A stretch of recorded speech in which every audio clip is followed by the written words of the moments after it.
a team that can beat PSG right now, I think it's Chelsea.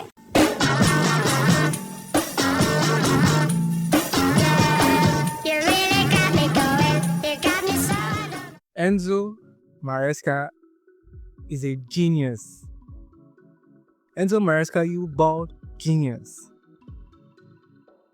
Look at how he nullified Luis Enrique's tactics and formation.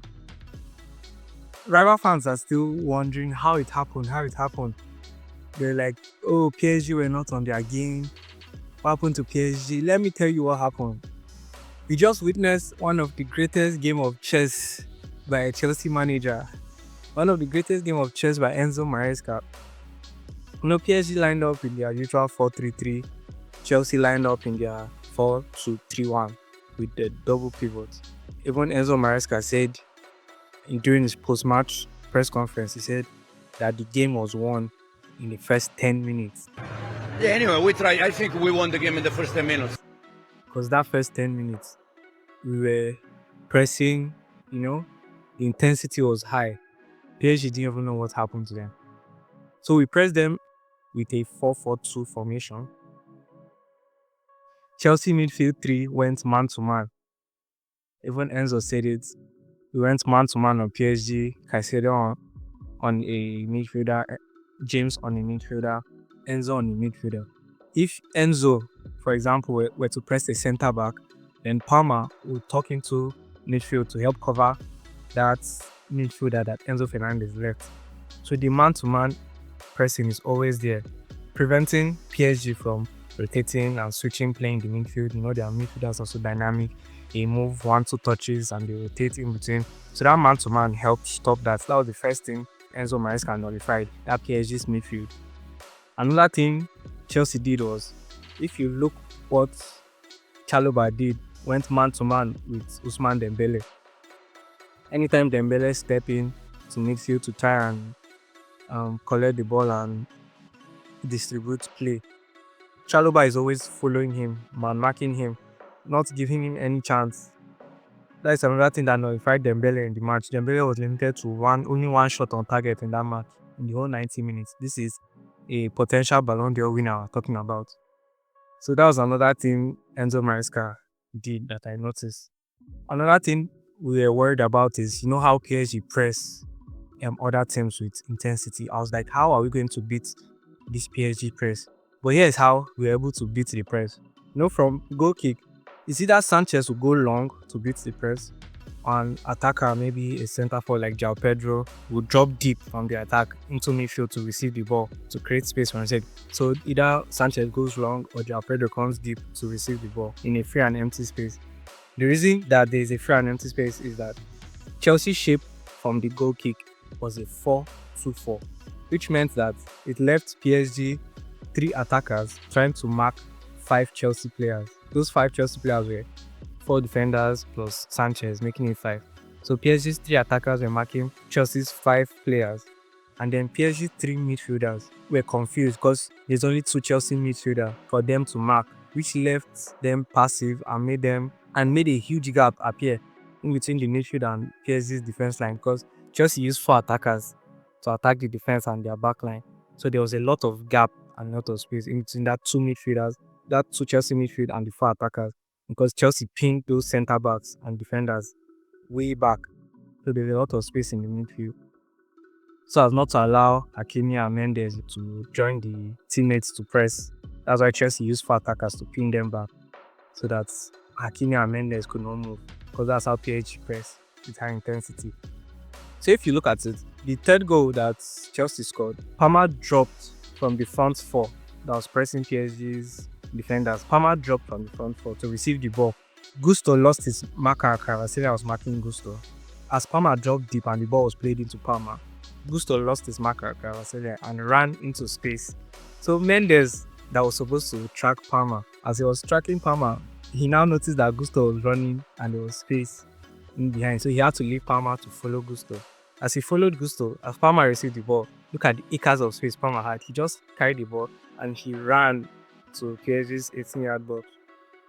That's why Palmer had so much space, carrying the ball. Then João Pedro made a clever run and Palmer slipped in, and you know how it happened. He dinked the ball over the keeper. So that was for the third goal. Then there was weaknesses down the left-hand side of PSG, which Chelsea targeted. The first and second goal came from Nuno Mendes' wing. First, Sanchez used a long ball to Gusto, leaving Gusto and Mendes in a 1v1 aerial duel. When he played the ball long, it's a 1v1 situation. You have to win your duels now. And Nuno Mendes has just only a 57% success rate aerially from last season in League One. So he's not really good at aerial balls. Then Sanchez played the ball over to Gusto. Gusto won that battle and he carried the ball on and he assisted Palmer. Palmer scored. The second goal, there was interception. Chelsea intercepted PSG's offense. And immediately, Mendes was cut out of position. Colwill played a well-timed pass into Palmer, who attacked the space left by Mendes. You know, Mendes had already stepped into midfield when PSG had possession. So when there was a turnover, immediately Colwill played the ball to Palmer. There was a huge space left by Nuno Mendes. So that's where Palmer just carried the ball and went to score. So that was something that Maresca told Chelsea that was the space Maresca told Chelsea to attack and to utilize, because that was a weakness in PSG's defense. Chelsea was using Sanchez to trigger Dembele to press, which makes Kvaratskhelia now go for Chalobah, allowing Gusto to move forward. With Gusto going up, Chelsea created a 4v3 situation against PSG's backline. The first and second goal came from those 4v3 situations. Then another thing I want to mention is Pedro Neto. We might not have seen him in the game in terms of attacking and chances, but the work he did defensively was super amazing. I love what he did. He was playing as a wing back. His job was just to track Hakimi. Even though you don't play anything in this game, just track Hakimi, because we all know how Hakimi used to fly high. He even used to enter opposition's 18-yard box. You see him as a striker, scoring goals. Do not leave Hakimi for Cucurella, because if you leave Hakimi for Cucurella, then Doué or Dembele will now have free space, will not drag a centre back out of position. So Pedro Neto's job was to just track Hakimi, then leave Cucurella for the wingers. Hakimi was subbed off. The coach removed him second half, hooked him off. He had no impact on the game whatsoever. And that was all thanks to Enzo Maresca and Pedro Neto. Work rates, he can run, he will give you that. This is what Madrid didn't have. You can't ask Vinicius and Dembele to track back as wing backs. They won't even do it. No big egos and pride and whatsoever. But that's what Pedro Neto did that I like. Luis Enrique never had a plan B, an alternative solution. That's what surprised me. Because we all, in as much as he's a tactical genius, one of the best coaches in the world currently, he just believed in his system. And whatever he did, it blew team away. It destroyed some of the best teams in the world. So he believes that is what works for him.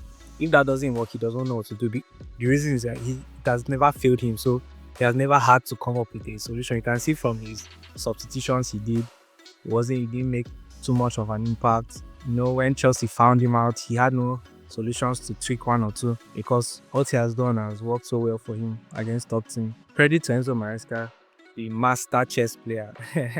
This bowed genius, this bowed Pep Guardiola ×2 with this tactical master plan he did. I was thinking, what is he going to do? How are we going to do it? And he just came up with a plan. And credit to the players for executing it very well. And this is how we're able to become world champions. This is how we're able to win PSG, beat PSG at their own game. But we are the best team in the world currently. Why most teams might not be able to figure Maresca out is because he doesn't have one style of play alone. He changes play a lot, even during in-games on the pitch. He changes game a lot. So if you go and watch a previous video of Chelsea to try and prepare for the next match, you might fail, because the next match he's going to do something entirely different based on what the opponent is doing, or based on what the other team tactics and formation is going to be. So that's one thing I like about him. He's a genius. What else can I say? I'm just happy that we won, But then again, hey, it's Chelsea. It's what we do in finals.